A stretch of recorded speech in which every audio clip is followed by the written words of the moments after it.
ഇത് വെറുമൊരു പാവയല്ല. നീ ചെയ്യുന്ന അക്രമങ്ങളെയെല്ലാം വേരോടെ പിഴുതെറിയാൻ വരുന്ന ദുർഗാദേവി.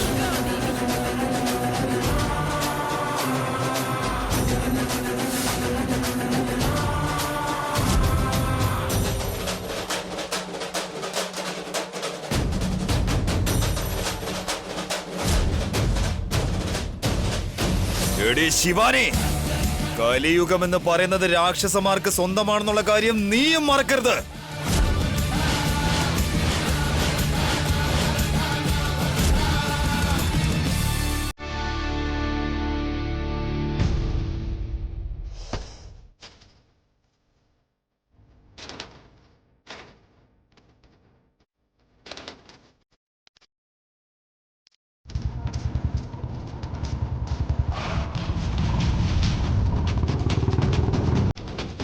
Good morning.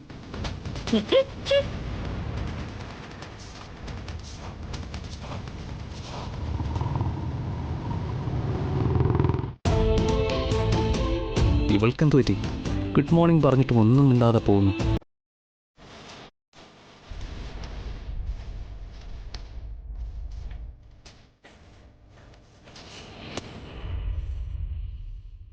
എന്താടി, നീ രാവിലെ എണീറ്റ് ഓടാൻ പോയപ്പോൾ ഞാൻ ശല്യപ്പെടുത്തിയതുപോലെ ഉണ്ടല്ലോ.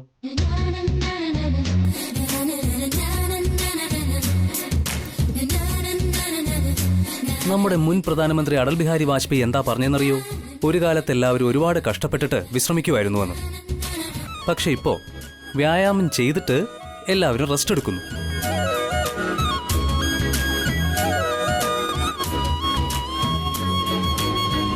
നിനക്കിപ്പോഴും എന്നോടുള്ള ദേഷ്യം മാറിയിട്ടില്ലെന്ന് തോന്നുന്നു. അതിപ്പോ മാറാനിട്ട് ഞാൻ എന്താ ചെയ്യണ്ടേ? നിങ്ങൾ ഇവിടെ നിന്നൊന്ന് പോയി തന്നാ മതി.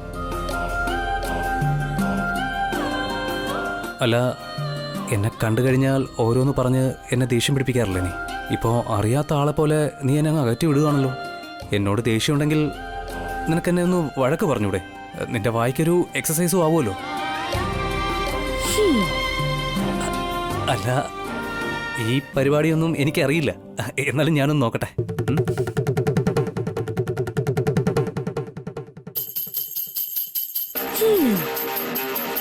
ഓ, ഇങ്ങനെ.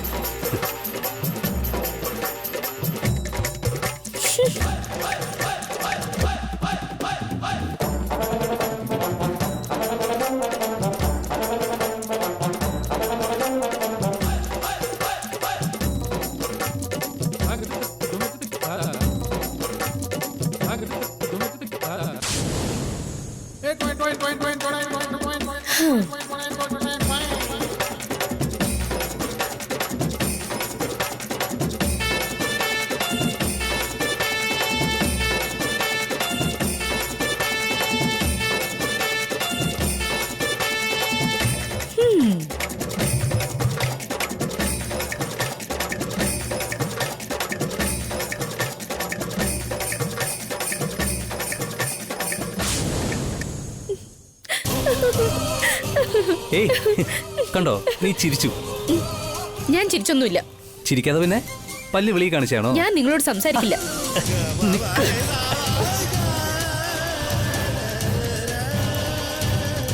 നോക്ക് ശിവാനി, നിനക്ക് ആ കല്യാണത്തിന് ഇഷ്ടമില്ല എന്ന് പറഞ്ഞാലും എന്നെ കൊണ്ടൊന്നും ചെയ്യാൻ സാധിക്കില്ല.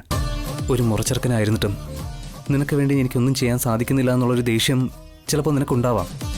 പക്ഷേ അതൊക്കെ എനിക്ക് ചെയ്യണമെന്നുണ്ടെങ്കിൽ ഇനിയും വേറെ പല കാര്യങ്ങളും നടക്കാനുണ്ട്. ഈ കാര്യത്തിൽ എനിക്ക് സ്വാർത്ഥതയുണ്ടെന്ന് നീ വിചാരിച്ചാലും നിന്നെ തെറ്റ് പറയാൻ പറ്റില്ല. നിന്നോട് ക്ഷമ ചോദിക്കാനും എനിക്ക് യാതൊരു മടിയുമില്ല. ഹലോ, എന്റെ കല്യാണ കാര്യം എനിക്ക് നോക്കാൻ അറിയാം. ആദ്യം നിങ്ങളുടെ അനിയത്തിക്ക് ആ കല്യാണം ഇഷ്ടമുണ്ടോ ഇല്ലയോ എന്നറിയാൻ നോക്ക്. മനസ്സിലായോ? ഞാൻ ചോദിച്ചു. കുട്ടിക്കാലം മുതലേ ദേവേട്ടനെ എനിക്ക് ഇഷ്ടമാണെന്നും ഇതുപോലത്തുള്ള ചോദ്യങ്ങൾ ഇനി മേലാൽ ചോദിച്ചു പോകില്ലെന്നും പറഞ്ഞ് അവൾ എന്നെ വഴക്കു പറഞ്ഞു. പെൺകുട്ടികൾ പറയുന്നതിന്റെ അർത്ഥം തന്നെ വേറെയാണ്. അവർ ശരിയെന്ന് പറഞ്ഞാൽ തെറ്റാണ്, തെറ്റെന്ന് പറഞ്ഞാൽ ശരിയാണ്. നീയും അങ്ങനെയാണോ? അയ്യോ, എന്താ നിങ്ങൾ മനസ്സിലാക്കാത്തെ? ബലം മാത്രം ഉണ്ടായിരുന്ന പോരാ, തലയ്ക്കകത്ത് കുറച്ച് ബുദ്ധിയും കൂടെ ഉണ്ടാവണം. ആരൊക്കെ എങ്ങനെയുള്ളവരാണെന്ന് ആലോചിച്ച് മനസ്സിലാക്കണം. ഓഹോ, ഞാൻ ബലവാനും നീ ഭയങ്കര ബുദ്ധിശാലിയും. എന്നാൽ നമുക്കതൊന്ന് നോക്കണമല്ലോ.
പഞ്ചസാര ഉമ്മ ഉമ്മ ഒട്ടുപോലെത്ത ഉമ്മ മഞ്ഞു പെയ്ത രാവിലുമ്മ മാറത്തെ മറുകിലൊരുമ്മ കവിളിന്റെ ചാരെ തന്നെ ചുണ്ടിന്റെ ഇതളിൽ തന്നെ ഏതോ തനവുമ്മ നിന്നെ പൊന്നെ എന്ന് വിളിച്ചൊരു നൂറുമ്മ നീ അതങ്ങു പോയാൽ വൃഥായി ജന്മം നിന്നെ പൊന്നെ എന്ന് വിളിച്ചൊരു നൂറുമ്മ നീ അകന്നു പോയാൽ വൃഥായി ജന്മം.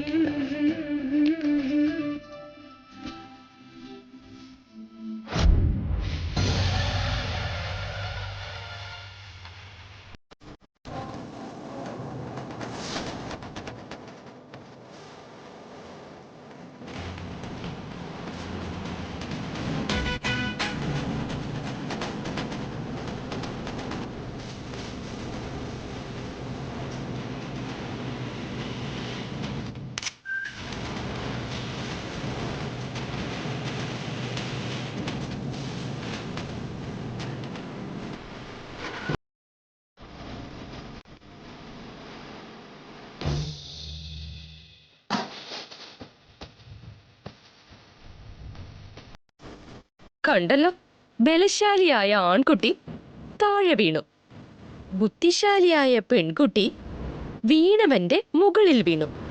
ഇതാണ് ടെക്നിക്ക്. പെൺകുട്ടികൾ എന്തൊക്കെയാ ചിന്തിക്കുന്നതെന്ന് നിങ്ങൾ തലകുത്തനെ നിന്നാലും കണ്ടുപിടിക്കാൻ പറ്റില്ല ചേട്ടാ. ശരി ശരി, നീ തന്നെ ജയിച്ചു.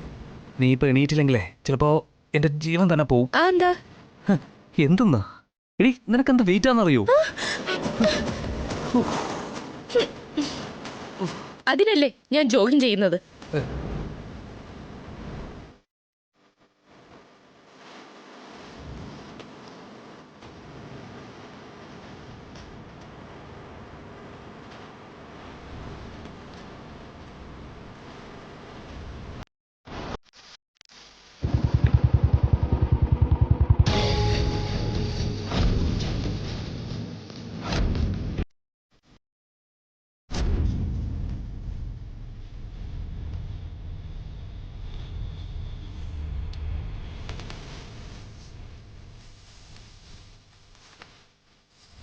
ഇനി മതി മോനെ, കണ്ട ഫോട്ടോസ് തന്നെ എത്ര നേരം എന്ന് വെച്ചാ കാണുക. നിങ്ങളോട് ഫോട്ടോ നോക്കാൻ പറഞ്ഞതല്ല കേട്ടോ, അവരെന്താ ചെയ്യുന്നേ നോക്കാനാ പറഞ്ഞേ. ചേട്ടാ, ഞങ്ങൾ ക്ഷമിക്കുന്നവരാണെന്നും പാവങ്ങളാണെന്നും നിങ്ങൾ കരുതി നിങ്ങളുടെ സഹോദരന്റെ മകളെ ഞങ്ങളുടെ മരുമകളാക്കാൻ തീരുമാനിച്ചിട്ടുണ്ടല്ലോ, ഞങ്ങൾക്ക് സമ്മതിക്കാൻ ബുദ്ധിമുട്ടുണ്ട്. വടം വലിച്ചു കളിച്ചപ്പോ വീണെന്നല്ലേ നിങ്ങളുടെ മകൻ തന്നെ പറഞ്ഞത്. അവരവരുടെ ഇഷ്ടത്തിന് കളിച്ചിരിച്ച് നടക്കുമ്പോൾ ഞാൻ താലിയും കൊണ്ട് അവളുടെ പുറകെ പോയി കെട്ടണമെന്നാണോ അങ്കിൾ ഈ പറഞ്ഞു വരുന്നത്? നിങ്ങളുടെ ചോദ്യത്തിന് ഒരു അർത്ഥമുണ്ട്, പക്ഷെ അത് വീണ്ടും വീണ്ടും ഇങ്ങനെ ചോദിച്ചാൽ അതൊരു തെറ്റിദ്ധാരണയായി മാറും. നോക്കു പോലീസ് മോനെ, എന്റെ മകൻ ഈ വീട്ടിലെ കല്യാണ ചെറുക്കനാ എന്ന് വെച്ച് അവനെ കൊച്ചുകുട്ടിയായിട്ടാണോ നിങ്ങൾ കരുതുന്നേ? ആലോചിച്ച് നോക്കിയേ. എന്തെന്നാ, ഞങ്ങൾ അച്ഛനും അമ്മയും മുതിർന്നവരല്ലേ, ജീവിതം ഒരുപാട് കണ്ടവരാ ഞങ്ങൾ. ഈ പ്രായത്തിലുള്ളവർ എന്ത് ചെയ്യുമെന്ന് ഞങ്ങൾക്ക് നല്ല ബോധ്യമുണ്ട്. പക്ഷേ തെളിവുകൾ ഇത്രയൊക്കെ കാണിച്ചിട്ടും നിങ്ങളുടെ മോള് തങ്കമെന്ന് പറഞ്ഞാൽ ഞങ്ങൾ എങ്ങനെ വിശ്വസിക്കുമെന്ന് പറ.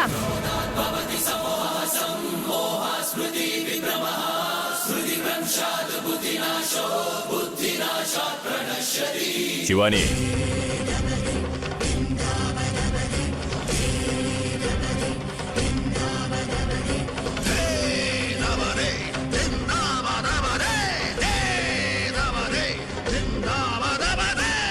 ശിവാനി, നീ അകത്തേക്ക് പോ. നിൽക്ക്.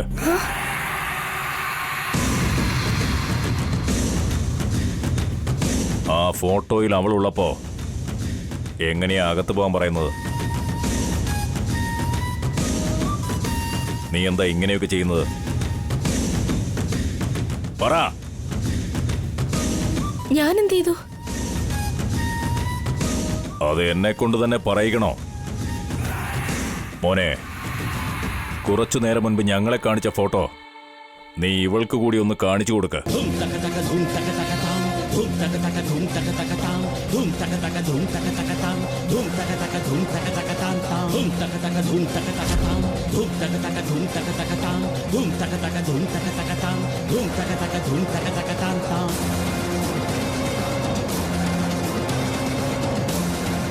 എന്തെങ്കിലും പ്രശ്നം വന്നാൽ ആ ഗൗതം വന്ന് എന്റെ മേൽ കുതിര കയറും. പക്ഷെ നിന്റെ മേലും ഇങ്ങനെ കുതിര കയറുമെന്ന് ഞാൻ കരുതിയിട്ടില്ല. ഇത് ഞാൻ പറഞ്ഞതല്ല, ഇവര് പറഞ്ഞതാ. ഇതിന് നീ എന്തു മറുപടിയാ പറയാൻ പോകുന്നേ? ഈ മരമണ്ടൻ ഫോട്ടോസ് എടുത്തെന്നാ തോന്നുന്നത്. താങ്ക്സ് ഡാ, ഇപ്പോഴെങ്കിലും നല്ലൊരു കാര്യം ചെയ്തല്ലോ.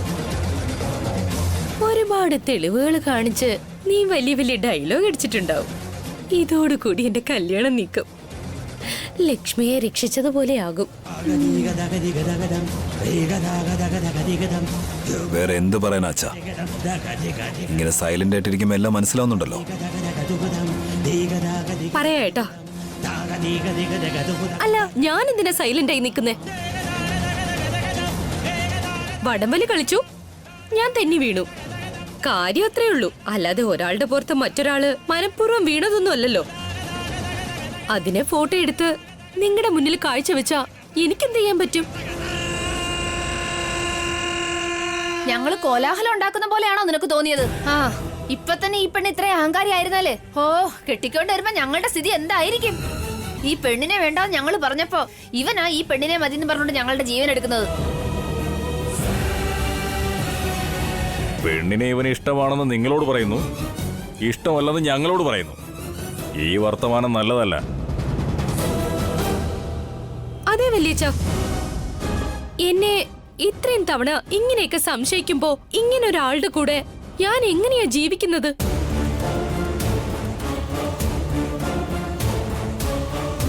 ഇവള് ഇത്രയും ഡയറക്റ്റ് ആയിട്ട് പറയുമ്പോ നമ്മൾ എന്തിനാ നാണം കെട്ടി ഇവിടെ നിൽക്കുന്നത്? വാടാ.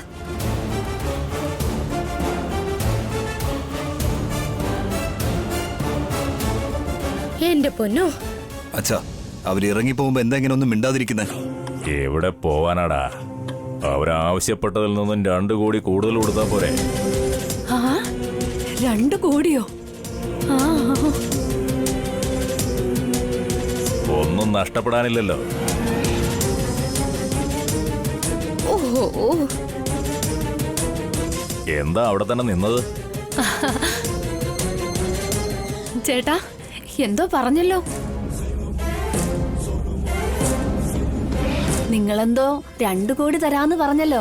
അത് കേട്ടപ്പോ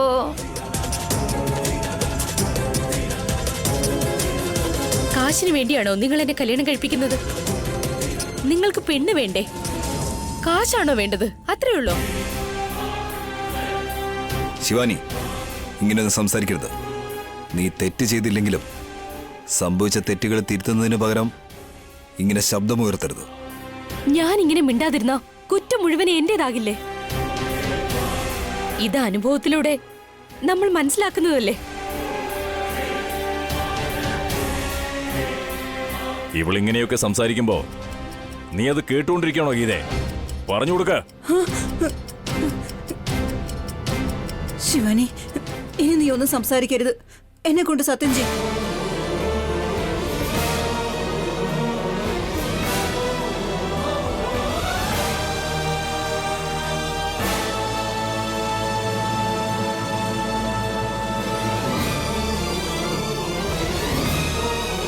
നിങ്ങൾക്ക് തരുന്ന തുക കൂട്ടിയിട്ടുണ്ട്.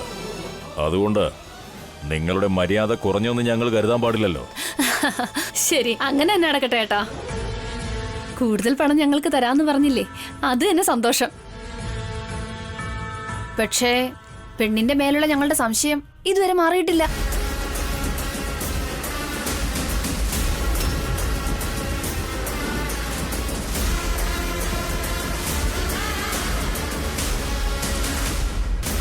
അതിനിപ്പോ എന്ത് ചെയ്യണമെന്നാ പറയുന്നത്?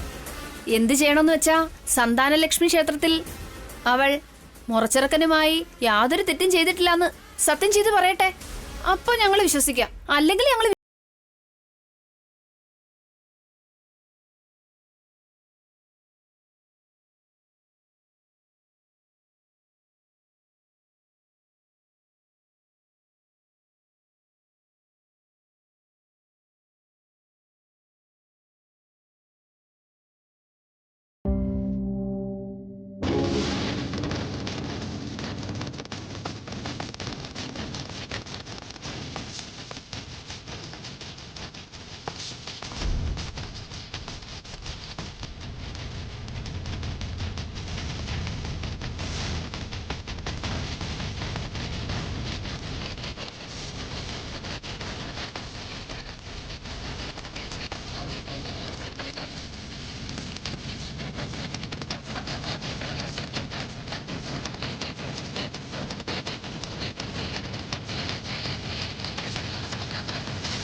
അമ്മായി, അവര് ചോദിച്ച സ്ത്രീധനം എത്രയെന്ന് വെച്ചാ കൊടുക്ക്. കാശ് മാത്രമല്ല, വീട്, വയല്, സ്വത്തുക്കള്, എല്ലാത്തിലും ഭാഗം കൊടുക്ക്. പക്ഷേ ഒരു പെണ്ണിന്റെ അഭിമാനം മാത്രം പണയം വെക്കരുത് അമ്മായി. നീ ഒരക്ഷരം മിണ്ടിപ്പോരുത് ഗീതേ. ഈ പെണ്ണിന്റെ കല്യാണം നടക്കണമെങ്കിലേ അവര് പറഞ്ഞതുപോലെ ചെയ്യണം. ഏട്ടന്റെ അമ്മയോട് ഒന്ന് പറഞ്ഞു മനസ്സിലാക്ക്. ഈ പ്രവൃത്തി കാരണം നമ്മുടെ അഭിമാനം നമ്മൾ തന്നെ നശിപ്പിക്കുകയാണ്. ഗീതേ, ഇതുപോലെ യാചിക്കണമെന്നുണ്ടെങ്കിൽ നിന്റെ അനന്തരവൻ ഗൗതമിനടുത്ത് ചെന്ന് ദയവ് ചെയ്ത് എന്റെ മകളെ ശല്യം ചെയ്യരുതെന്ന് പറയണം. അയ്യോ, ഏട്ടനോട് എങ്ങനെ പറഞ്ഞ് മനസ്സിലാക്കണമെന്ന് എനിക്കറിയില്ല.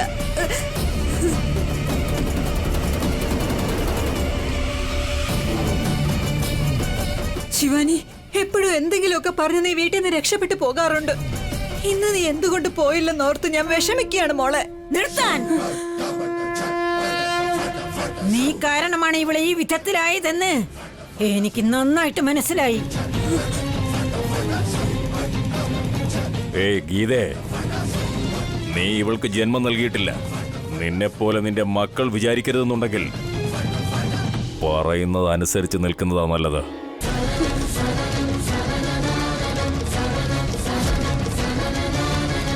മോനെ, നീ ഒന്നും മനസ്സിലാക്കും മോനെ.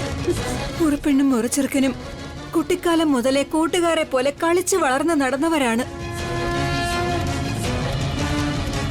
എന്റെ ചേട്ടന്റെ മകൻ ഗൗതം ഒരു തെറ്റും ചെയ്യുന്നവനല്ല മോനെ. ആന്റി, ഇത്രയൊക്കെ ആയ സ്ഥിതിക്ക് ഇനി എന്റെ അമ്മ അവളോട് പറയുന്നത് അനുസരിക്കുകയല്ലാതെ എനിക്കിനി ഇതിലൊന്നും ചെയ്യാനില്ല. ചേട്ടാ, ഞാൻ പറയുന്നത് ഒന്ന് കേക്ക്. ഞാൻ എന്താ കേൾക്കേണ്ടത്? ഞങ്ങൾ പല പ്രാവശ്യം പറഞ്ഞിട്ട് നിങ്ങൾ കേട്ടോ? കുട്ടികളെ അനുസരണയോടെ വളർത്തിയില്ലെങ്കിൽ ഇങ്ങനെ തന്നെ ഇരിക്കും. ചേച്ചി, നിങ്ങൾ ഒരു സ്ത്രീ തന്നെയല്ലേ? ഇങ്ങനെയൊക്കെ ചെയ്യുന്നത് തെറ്റല്ലേ? നിങ്ങളുടെ മോള് കുറ്റം ചെയ്തിട്ട് ഞങ്ങൾ സംശയിച്ചെന്ന് പറഞ്ഞാ നിങ്ങൾ ഞങ്ങളെ തെറ്റുകാരെന്ന് പറയുന്നോ? അയ്യോ ഇല്ല ചേച്ചി. അമ്മായി, ഞാൻ പറയുന്ന ഒന്ന് കേക്ക്. നമ്മുടെ ശിവാനി ഒരു തെറ്റും ചെയ്തിട്ടില്ല. നമസ്കാരം സാർ. പൂജാരി, നീ കുടം താഴെ വെച്ച് നമസ്കരിക്കേണ്ട യാതൊരു ആവശ്യവുമില്ല. ആ വെള്ളം ഇവിടുന്ന് അങ്ങോട്ട് ഒഴിച്ചുകൊണ്ടേ പോയിക്കൊള്ളണം. എന്തിനാണമ്മേ? സന്താനലക്ഷ്മി അമ്പലത്തിൽ വന്ന് എന്റെ പേരക്കുട്ടി ഒരു തെറ്റും ചെയ്തിട്ടില്ലെന്ന് സത്യം ചെയ്യാൻ വേണ്ടിയാ. സത്യം ചെയ്യുന്നതിന് മുമ്പായി ശയനപ്രദർശനം ചെയ്യുന്നതൊരു ചടങ്ങല്ലേ പൂജാരി? ശിവാനി തെറ്റ് ചെയ്തെന്നോ? ഞാനൊരിക്കലും വിശ്വസിക്കില്ല. പൂജാരി, നിങ്ങൾ വിശ്വസിച്ചാൽ എന്താ, വിശ്വസിച്ചില്ലെങ്കിൽ എന്താ? ആദ്യം വെള്ളം ഒഴിക്കേ. അറിഞ്ഞോ അറിയാതെ എന്തെങ്കിലും തെറ്റ് ചെയ്താൽ പശ്ചാത്തപിച്ച് ശയനപ്രദക്ഷിണം ചെയ്യുന്ന ഭക്തന്മാരെ ഞാൻ കണ്ടിട്ടുണ്ട്. ഞങ്ങൾ ദേവിയെ പോലെ കാണുന്ന ശിവാനി തെറ്റ് ചെയ്തു എന്ന് പറഞ്ഞാൽ നിങ്ങളെന്തോ തെറ്റിദ്ധാരണയിൽ പെട്ടിരിക്കുകയാണ്. ദയവ് ചെയ്ത് ഞാൻ പറയുന്ന ഒന്ന് കേൾക്കൂ. പൂജാരി, നിങ്ങൾ ഞങ്ങൾക്കെല്ലാവർക്കും ക്ലാസ് എടുക്കുവാണോ? പറഞ്ഞത് ചെയ്, മനസ്സിലായോ? ഇല്ലെങ്കിലുണ്ടല്ലോ ഇന്നത്തോടുകൂടി നിന്റെ ഈ ക്ഷേത്രത്തിലെ പണിക്ക് തീരുമാനമോ? ഞാൻ ചെയ്തോളാം സാർ. നിങ്ങൾ പറയുന്നതല്ലേ ഞാൻ കേൾക്കേണ്ടത്. ഇപ്പൊ പൂജാരി കൂടുതലൊന്നും ആലോചിക്കാതെ ആ കുടത്തിലുള്ള വെള്ളം ഒഴിച്ചുകൊണ്ടേ പോയിക്കും. എന്റെ പേരക്കുട്ടി ശയന പ്രദർശനം നടത്തും. ശിവാനി, ഇത് അന്യായമാണെന്ന് നീ എന്താ പറയാത്തെ? നിന്റെ ധൈര്യമൊക്കെ ഇത് എവിടെ പോയി?